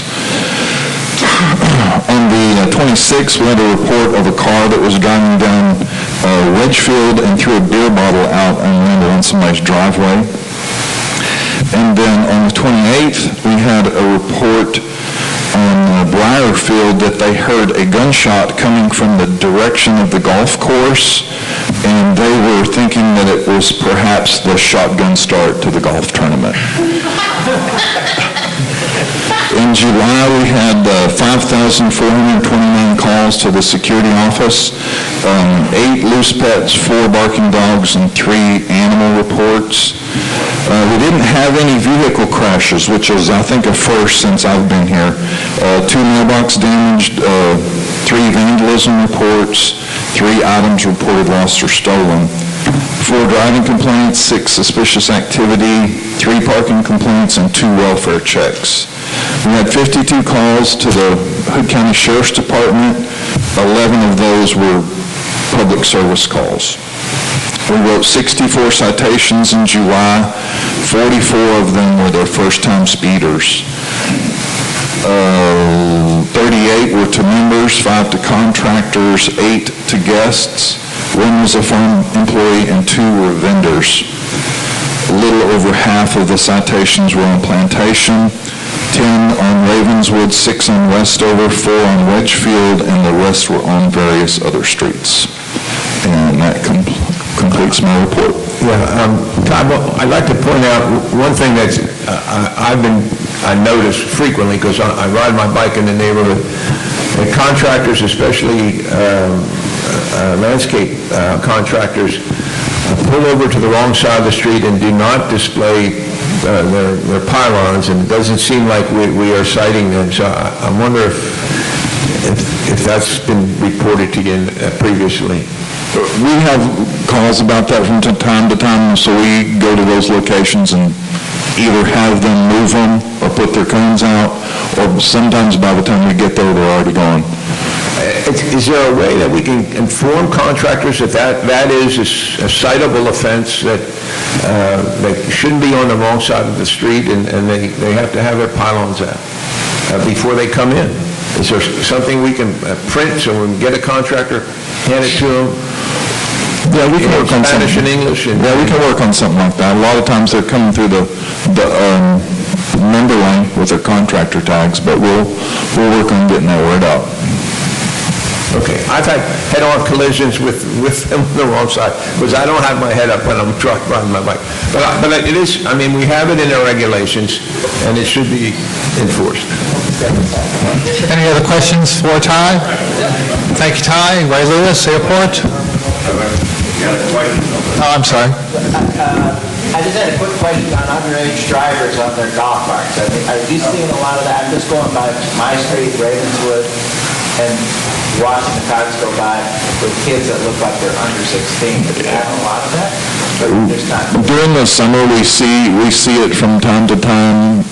If we catch them, they're sometimes hard to catch. If you see it, don't hesitate to give us a call, but a lot of times by the time we get there, they're long gone, or we actually have some parents that say, take the golf cart down to the pack, and they know it, and we've actually issued some of those citations this month were for no driver's license, and that's what the citation would be. Thank you, Ty. Ray Lewis. The airport committee met on its regular schedule August 9th. We've opened the sealed bids for the renovation of Plainview Park, which you've heard about already several times. We went out to 7 vendors, got 2 that were responsive, and selected the low bid. And we're looking forward to that project moving forward expeditiously. Hopefully it will. No additional reports on other areas that are working right now. I will allow me to editorialize for 30 seconds. The EIA hangar, which is built on private property with private funding, is about 98% complete, and will be an amenity that benefits the EIA, obviously, but it also will benefit rest of the club members to some extent. For example, the Bonanza Society is having meetings there, and as a result of that, we're going to fill up the club and use all the rooms. We're going to have some catering revenue for the club, et cetera, to go down there and for some of the meetings that will be in that, as well as meetings here, but we'll have that. So there's some secondary benefits to that, and that was all done independently, and we're really glad to see that a world-renowned chapter will be able to remain here and continue to grow. My second point, you made a comment, and Mr. President, about a plan is obsolete in the battlefield the day it's done, and certainly can't be anything more true than that. When we got involved with long-range planning a long time ago, we were looking to find a way to make this a process, not a plan, not a report. And the goal was to allow the board to make an informed decision when a non-budget or excessive item, or any item for that matter, during the budget process, to understand if you approve one thing, almost by definition, something else falls off.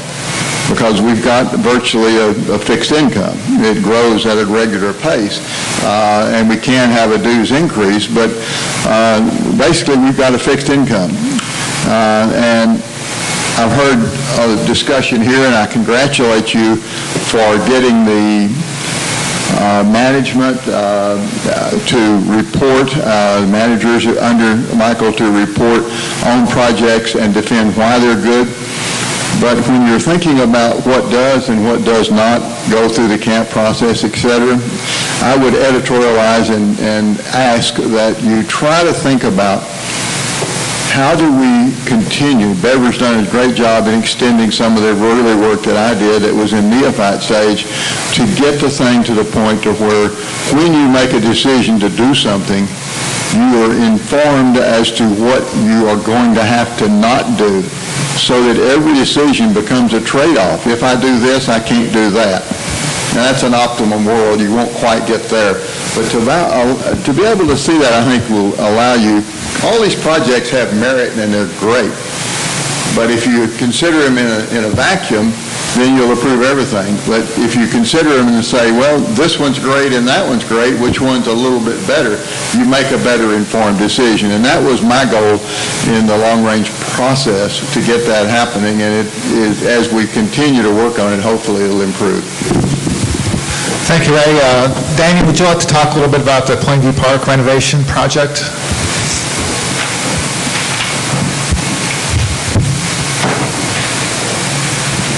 Ray went over it in pretty good detail, but we only had 2 bidders that came back. The idea is to place the structure in its current location.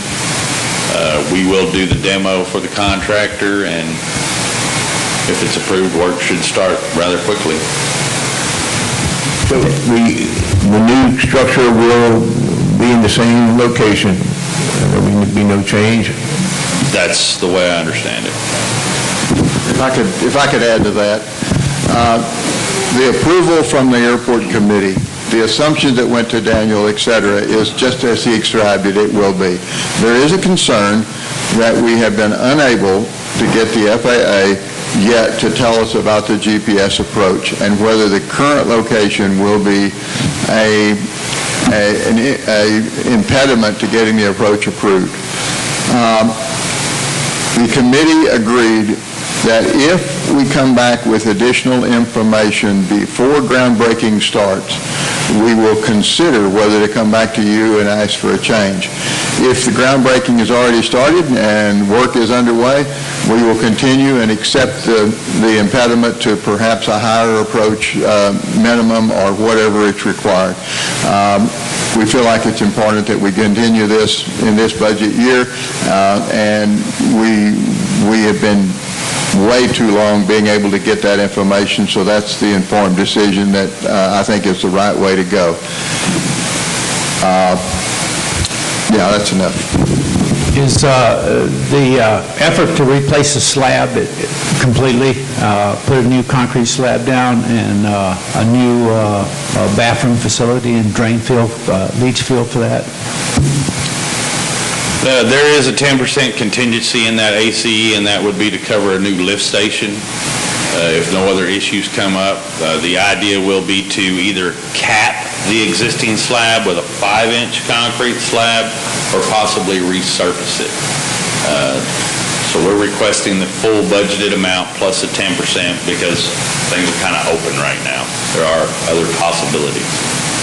We will be looking at getting the best value possible, and I do anticipate it coming in under budget. And the structure that will be built will be similar in concept to the campground pavilion, is that correct? Not really, other than close to dimensions. There will be no wall to sit around the bottom, the base. There will be no rock on the columns or the posts, if you will, that hold up the structure. The roof line is a little more low-laying. It's a 312 to give it less obstruction for view. It'll be far more open than the campground. But it'll be a permanent structure, not a canvas roof? Yes, it will definitely be a permanently anchored structure capable to withstand 115-mile-an-hour winds. Any other questions for Daniel?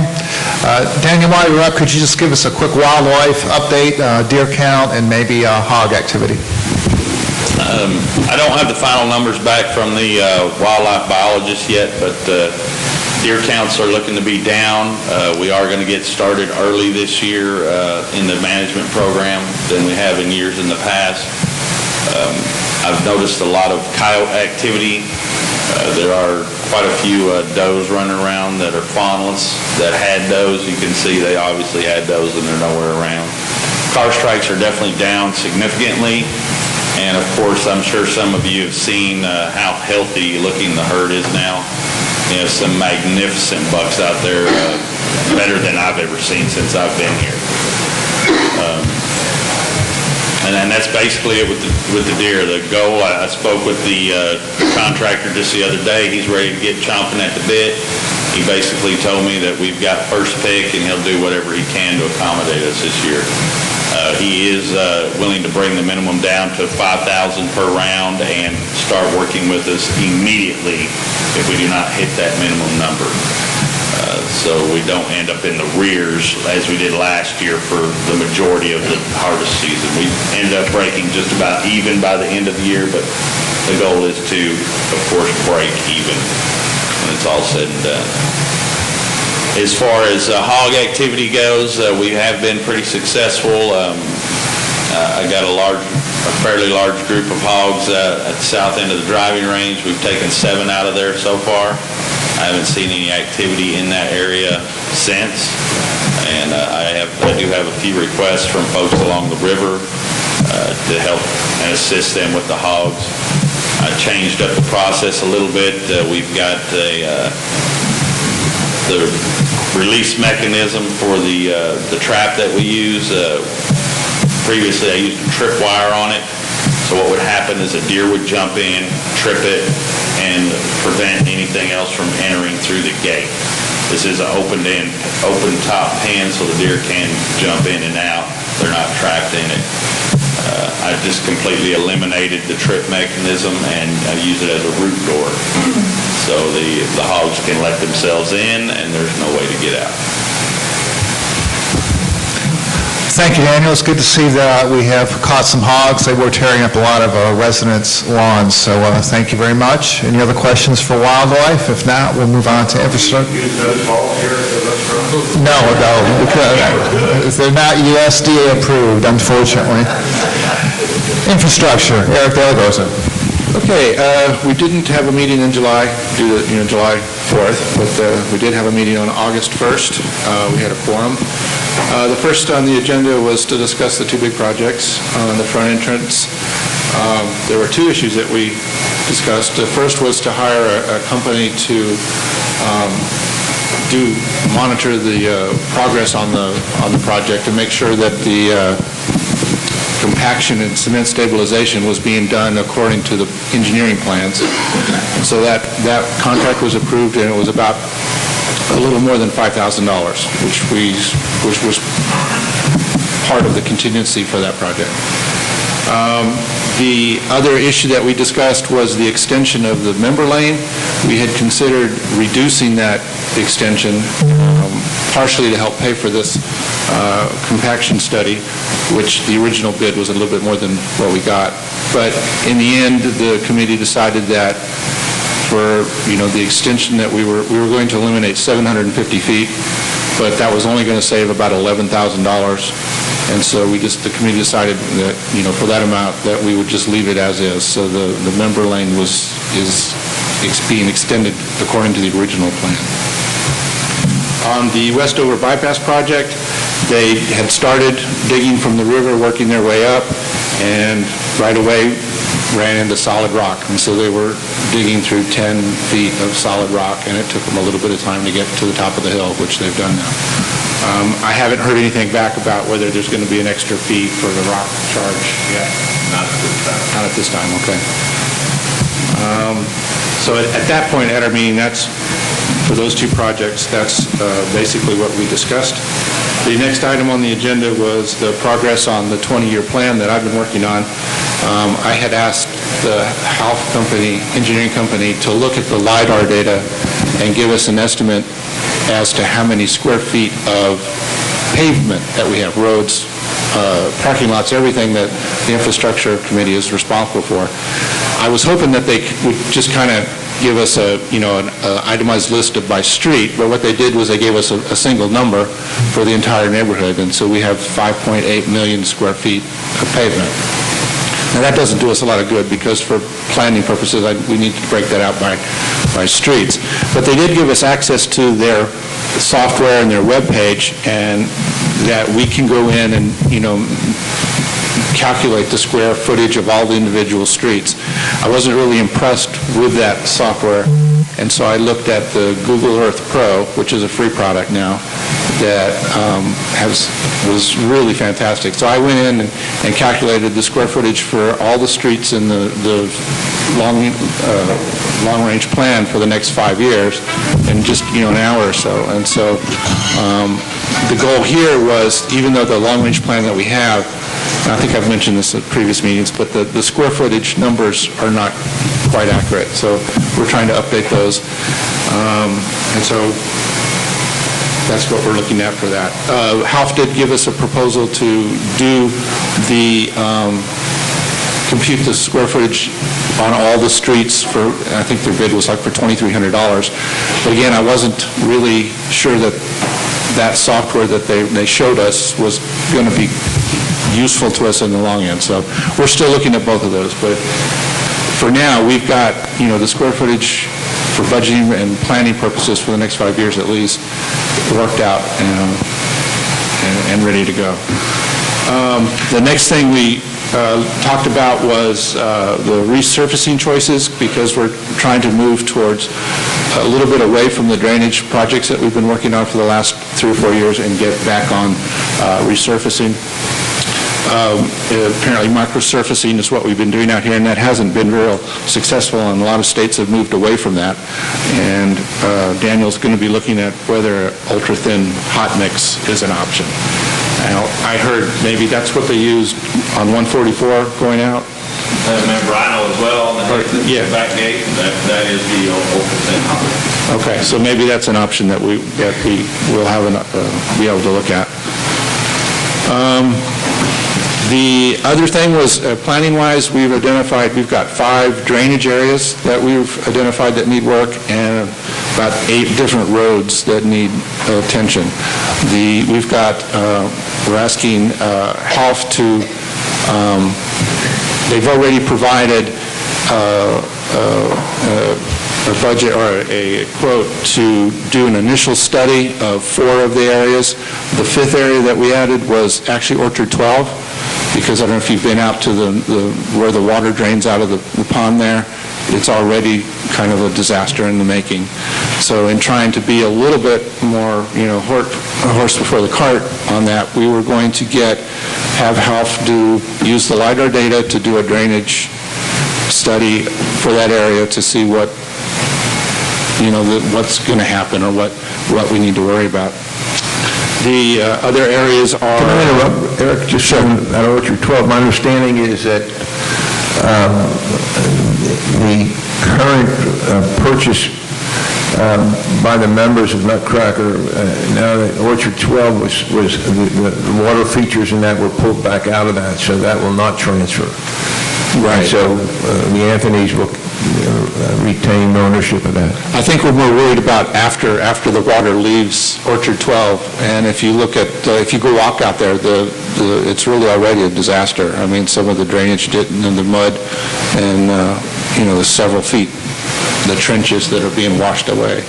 So I don't know that we're jumping the gun a little bit. I know that originally the lots were selling kind of slow, and I don't think we take over until 25% has sold, but that 25% was coming a little bit quicker than people originally thought. I think it's faster.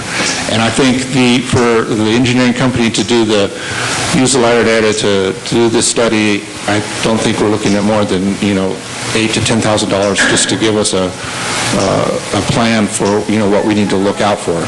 So I haven't got the numbers back yet, but we'll look at it when we get the numbers back and see if it's worth. What scares me about Orchard 12's drainage issues is the housing density. If you drive up Plantation Drive and just look out across this great area, there's going to be 120 houses there, but look at the first 5 that have been built and how close together they are and how small the lots are. The drainage problem out of the north end of Orchard 12 is going to be huge. Yeah. Really big. I think then I guess the 5 areas, Orchard 12, South Longwood, Monticello Circle, Woodlawn, and East Wedgefield are the other drainage areas. And we've got, I guess the plan, HALF has already given us a bid to look at those individual areas to see what are some possible solutions, and then that'll give us we'll order those and do those as we can to have them do the engineering solution and go forward that way.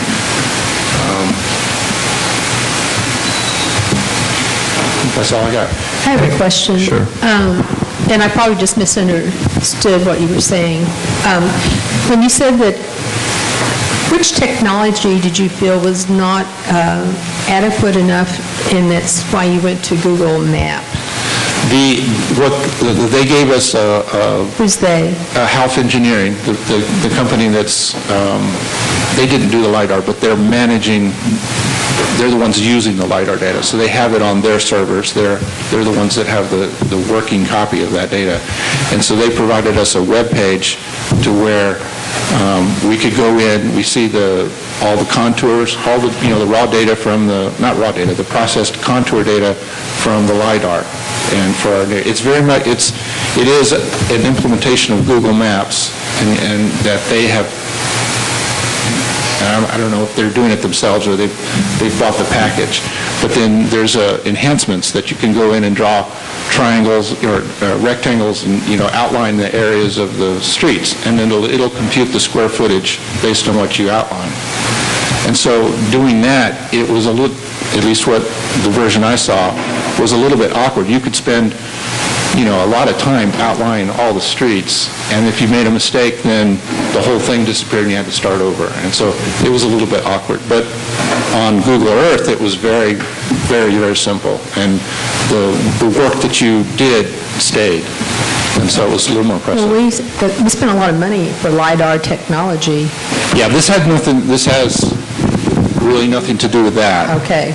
Yeah, this is, again, I'm not really sure if this, I don't think this is what they use for their engineering, analyses. I think it was more of a front-end visual component. Just for the board's information, Eric's going to be doing a presentation for long-range planning at our next meeting about LiDAR and Google Earth. To show you what I've been doing on the Google Earth. Yeah. I've so if anybody wants to come. Yeah, I've outlined all of the previous projects for the last 4 or 5 years, showed, there. I've got all the current projects that we're looking at, and then the long-range plan, all the roads that are identified through 2020, I think. I've got those outlined and itemized. Any other questions for Eric or two projects anyway? Yes, Dennis? I just had a question on the materials that they dug up on the front entrance, the town hall down Ravenswood, and everybody was complaining about noise. Do we do anything with that, or just? Yeah, Daniel's got all kinds of plans for that. I know it's a valuable thing. We didn't want to just have them haul it off. And so I know the campgrounds is going to get some of that. So fill material everywhere. Anything else for Eric? Not a grounds rep today, but I know one thing that we have done is increase our hours for maintenance of the parks and put that individual under Melissa, our housekeeping supervisor, and that's going very well. The grounds committee is also broken up into groups where they're going out and looking at all the areas of the association and reporting back at each meeting, which is helping the management staff maintain the association. And with that, anything else? Just one thing. I wonder, at the south end of the runway, there is a turnaround, and there is a lot that belongs to pecan plantation. It's not buildable, I understand, and it's really unsightly. It's gravel and debris. I wonder if we could take a look at that and see if we could maybe put some dirt in there and at least put grass in there, something else. Clean that up. Are you familiar, Daniel, with what he's talking about? I'm familiar with the lot. We have to irrigate it to get grass. We have no way to water that. I mean, it's just it looks like a gravel area, and it's really unsightly in an area of very beautiful homes. So I don't know.